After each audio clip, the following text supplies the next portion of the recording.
সাকিব যদি ফিট থাকেন এবং অ্যাভেলেবল থাকেন তাহলে জাতীয় দলে ফিরতে পারেন, অর্থাৎ নির্বাচকরা সাকিবকে বিবেচনা করতে পারেন, এমনটাই খবর দেখেছি বিশ্বস্ত গণমাধ্যমে।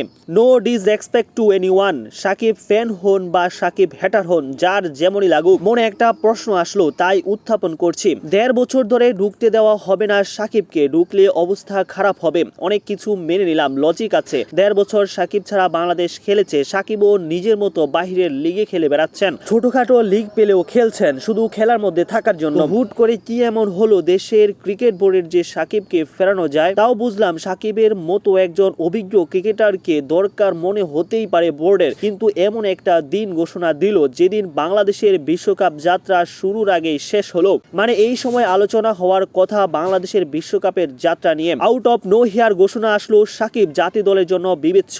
মানে এটা কাকতালীয় ঘটনা নাকি কোনো টুইস্ট আসছে? এমনও হতে পারে ভারতের এই ন্যারেটিভ যে নিজের দেশেই তাদের সেরা প্লেয়ার সাকিব ঢুকতে পারে না আর তারা দেয় সিকিউরিটি কনসার্ন।